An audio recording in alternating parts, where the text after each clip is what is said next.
चल, अब सऊदी अरब से साजिद मलिक साहब क्या जानना चाहते हैं? आर्मी चीफ ने जो हार्ड स्टेट की तरफ इशारा किया है सर, हम इधर सऊदी अरब में देखते हैं कि पूरी दुनिया से मुसलमान आ रहे हैं, टूरिस्ट आ रहे हैं, इधर कानून की अमलदारी है, कोई कानून नहीं तोड़ता। हमारे पाकिस्तानी भाई भी आते हैं तो वो भी कानून नहीं तोड़ते, इशारे पे इशारे रुक जाएंगे। और अगर आप बड़ी गाड़ी चला रहे हैं, रात का टाइम है, चेक पोस्ट आएगी सर रोड पे, खुद अपनी लाइट के बन के अंदर ऑन करेंगे, शुरते से इजाजत लेंगे कि जाएं या ना जाएं। वो इजाजत देगा तो आगे जाएंगे, नहीं तो नीचे ड्राइवर खुद उतर के अपने कागज चेक कराएगा। किसी के सर मजाल नहीं है कि इधर को कानून तोड़े। सर रात में लोग, कोई गारे सूर पे जा रहा है, कोई गारे हरा पे जा रहा है, कोई चोरी चकारी नहीं है, कोई लुट लुटैया नहीं है सर। आराम सुकून से दुनिया आ रही है, जा रही है, हर आदमी कानून के नीचे चल रहा है सर। तो मेरा सर सवाल ये है कि जो आर्मी चीफ ने हार्ड स्टेट की तरफ इशारा किया है, वो हार्ड स्टेट ये है कि हर आदमी कानून के नीचे आएगा, टैक्स का निजाम सही होगा। इधर तो सर रोटी का तंदूर बगैर लाइसेंस के कोई नहीं लगा सकता। अगर रोटी के तंदूर वाला भी टैक्स नहीं देगा तो बल्दी आएगी, उस तंदूर बंद कर देगी। तो सर आर्मी चीफ का इशारे हार्ड स्टेट की तरफ है, क्या पाकिस्तान इस तरह हार्ड स्टेट की तरफ जाएगा? आपने खुद ही जवाब दे दिया। आपने कहा कि हर बंदा वहाँ कानून की को ओबे करता है और कानून की बालादस्ती है। सबके लिए एक ही कानून है, अमीर हो, गरीब हो, पावरफुल हो, नॉन पावरफुल हो। तो जवाब तो आपने दे ही दिया। देखिए, मैं आपको एक बड़ी इंटरेस्टिंग बात बताऊं। जब गोरा यहाँ से छोड़ के गया पाकिस्तान और इंडिया को, तो 1950s में मुझे याद है आज तक कि हम जब स्कूल जाते थे तो साइकिल के ऊपर जाते थे, और जब शाम पड़ती थी तो वो एक डायनामो होता था, वो साइकिल पे लगा होता था, जिसके साथ साइकिल की लाइट पीछे और आगे नज़र आती थी। और अगर वो लाइट ना जलती तो उसी वक्त आम कंस्टेबल सड़क पे खड़ा आपका चालान करता था। कोई लेन देन नहीं होती थी, कोई पैसे की बात नहीं होती थी, कोई ये नहीं होता था तुम जानते हो मैं कौन हूँ, मैं कौन हूँ, ऐसी कोई बात नहीं थी। स्ट्रेट अवे चालान हो जाता था। ये गोरा ये कानून छोड़ के गया था और ये माहौल छोड़ के गया था कि कानून की बालादस्ती थी ऊपर से लेके नीचे तक। आहिस्ता आहिस्ता वो ख़त्म हो गई है। अब पैसा चलता है, अब फाइलों पे पहिए लगते हैं और सिफारिशें चलती हैं, मेरिट के ऊपर काम नहीं होता, और सियासी जमातें और इस्टेब्लिशमेंट ख़ुद कानून की बालादस्ती नहीं करते, अनफॉर्चुनेटली। इसीलिए ये शोर पड़ा होता है सारा वक्त कि जी आइन क्या है, और आइन चैलेंज हो गया, जुडिशरी में ये हो रहा है, जुडिशरी में वो हो रहा है। तो जब तक ये इस्टेब्लिश नहीं होगा कि कानून की बालादस्ती सब ने करनी है और कोई सिफारिश नहीं होनी और कोई रिश्तेदारी नहीं होनी, तो उस वक्त तक ऐसे ही माहौल रहेगा यहाँ। जब हमारे पाकिस्तानी भाई बाहर जाते हैं तो वहाँ कोई सिफारिश नहीं चलती, वहाँ पुलिस सबके लिए एक ही है। और अब तो उन्होंने टेक्नोलॉजी इस्तेमाल कर रहे हैं, कोई भी गलत काम हो तो वो कैमरा पकड़ लेता है और उसी वक्त आपका चालान हो जाता है। अब यहाँ भी आहिस्ता आहिस्ता ये होना शुरू हो गया है, मगर बड़े पैमाने पे तो कानून की बालादस्ती नहीं है। सारा वक्त हमारी जो रूलिंग क्लासेस हैं सबसे पहले तो वो कानून तोड़ती हैं। अगर वो टैक्स चोरी करते हैं तो कानून तोड़ते हैं, अगर वो और कोई बड़े क्राइम करते हैं, मनी लॉन्ड्रिंग करते हैं तो कोई, अगर वो किकबैक्स देते हैं तो कोई नहीं, अगर वो रिश्तेदारों को प्रमोट करते हैं तो कुछ नहीं, एंड सो ऑन। तो मसला तो हमारा है, जब हमारे लोग बाहर जाते हैं तो वहाँ they all have to obey the law. तो सबसे इम्पॉर्टेंट बात तो ये। एक और बात भी है, कानून की बालादस्ती, जो भी कानून हो, अच्छा हो या बुरा हो, सख्त हो या सॉफ्ट हो, वो डिक्टेटरशिप्स में ज़्यादा होता है और जमहूरियत के अंदर कम ही होता है। जमहूरियत के अंदर बहुत से एवेन्यूज़ होते हैं आपको अपील करने के, कानून की बहुत सी इंटरप्रिटेशंस होती हैं। पूरी एक वकला हजरात की प्रोफेशन है जो गिल्टी भी हैं उनको भी डिफेंड करते हैं।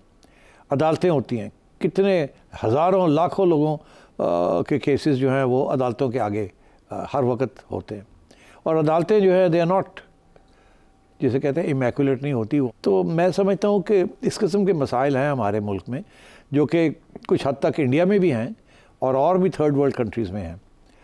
तो ये जब तक ये माशरा जो है ये चेंज नहीं होगा, माहौल चेंज नहीं होगा, तो उस वक्त तक आई एम सॉरी हमारे लोग यहाँ कानून को तोड़ेंगे और बाहर जाके, क्योंकि चारा नहीं है वहाँ जाके कानून को ओबे करेंगे। उन्हें पता है कानून को नहीं ओबे किया तो ओग गए। सऊदी अरेबिया में तो वो सर काट देते हैं आपका, यूएई वगैरह में आपको डिपोर्ट कर देते हैं। छोटी सी भी बात हो ये वहाँ तो ये यूएई वाले तो कहते हैं कि आप गाड़ी के बोनट के ऊपर अपना आईफोन छोड़ दें, बस बाज़ार में चले जाएं शॉपिंग करने और वापस आएंगे तो आईफोन वहीं का वहीं पड़ा होगा। ये है वहाँ का असूल। अभी हाल ही में मैं दुबई में था और मेरा आईफोन अपने होटल कमरे में रह गया और मुझे 2 दिन के जो मेरा एडिशनल आईफोन था एक मैंने दुबई के लिए लिया हुआ था, तो जब मैं वापस आया तो 2 दिन के बाद मुझे याद आया कि वो मेरा फ़ोन कहाँ है। तो ढूंढ के मैंने जब ट्रेस किया तो पता चला कि वो दुबई में ही होटल में रह गया। आप यकीन करें, मैंने होटल को लिखा और कहा कि इस दिन मैं वहाँ था और मेरा आईफोन रह गया था मेरे कमरे में, ज़रा ढूंढ दें। फ़ौरन जवाब आ गया कि आप बताएं उसका कोड क्या है और हम आपका आईफोन हमने ढूंढ लिया, हमें मिल गया है। तो मतलब है ये इस किस्म की सूरत हाल है। अगर वो आईफोन ना मिलता तो वो जो लोग थे जिन्होंने कमरा साफ़ करना था उन सब की छुट्टी हो जानी थी। उन्होंने ये नहीं देखना था किसने उठाया या किसने नहीं उठाया, उन्होंने 4 लोगों की छुट्टी करा देनी थी। तो उसमें से 3 ने फिर बता देना था ना कि हमने नहीं किया, चौथे ने मान जानी थी बात। तो मैं आपसे यही कह रहा हूँ कि यहाँ नीचे से लेके ऊपर तक कोई कानून को नहीं है के ऊपर कोई भरोसा नहीं है, कोई नहीं करता। इसीलिए हमारी जो इंसाफ का जो पैगाम है वो इमरान खान ने इसको उठाया है। उसे मालूम था कि इस मुल्क में अगर इंसाफ मिल जाए तो बहुत बड़ी बात होगी, इसलिए तहरीक इंसाफ। अफसोस इस बात का कि वो जो वादा जो हुआ था वो पूरा नहीं हुआ। तो ये शुरू कौन करेगा? असल में उनका सवाल ये है कि आर्मी चीफ शुरू करने जा रहे हैं, कर सकेंगे? ये दूसरा हिस्सा है आपके सवाल का, अच्छा हिस्सा है। मैं समझता हूँ इसकी तरफ तवज्जो नहीं हो रही। अब उसकी क्या वजूहत हैं उसके ऊपर एक लंबी बहस है।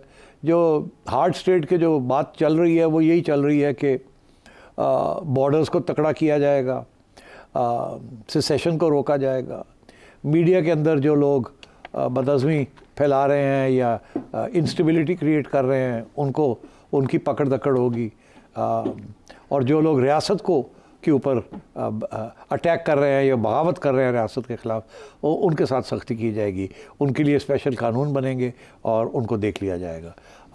तो इस किस्म की बातें हो रही हैं, मगर जो बात जिसकी तरफ आप तवज्जो दिलाना चाह रहे हैं मेरा ख़्याल है वो किसी एक आर्मी चीफ के बस की बात नहीं है। इस मुल्क के अंदर बहुत से इदारे बन चुके हैं जो कि ख़ुद मुख्तार हैं या उनकी आइन के अंदर बहुत सी प्रोटेक्शन है। उनमें से एक जुडिशरी भी है, फिर मीडिया भी है एंड सो ऑन। तो ये ऐसे नहीं हो सकता कि इस किस्म के माहौल में जिसके अंदर आइनी तहफ़्फ़ुज़ दिया गया बहुत से इदारों को, उनको आप रातों रात वाइप आउट कर दें। तो इसलिए ये कशमकश चलेगी। अलबत्ता अगर आइन को आप तब्दील कर दें और आइन ही एक डिक्टेटोरियल आइन ले आएँ और सबको डंडा मार के आप सीधा कर लें, वो और बात है, मगर वो होने नहीं जा रहा, ना ही वो हो सकता है। ये मुल्क जो है बहुत कॉम्प्लिकेटेड है, ये मुल्क की बड़ी तारीख़ है, इसमें जमहूरियत के बहुत से ऐसे इश्यूज़ हैं जो कि बड़े डीप रूटेड हो चुके हैं, अब लोगों के जहनों के अंदर चले गए हैं और लोग अपनी आज़ादियों को आसानी से छोड़ेंगे नहीं, और इसके ख़िलाफ़ रेजिस्टेंस भी होगी एंड सो ऑन। तो मैं समझता हूँ कि आप जो चीज़ सोच रहे हैं वो इस वक्त मुमकिन नहीं है। ये हो सकता है कि थोड़ी बहुत इम्प्रूवमेंट हो जाए इस किस्म की चीज़, मगर क्या वो दिन आएगा कि हम भी एक नॉर्मल कंट्री बनेंगे और जिसके अंदर नॉर्मल लॉज हैं, जिसके अंदर हर बंदा कानून के आगे एक ही है और हर बंदे के ऊपर एक ही कानून लागू होता है? मुझे वो अपनी ज़िंदगी में होता नज़र नहीं आता।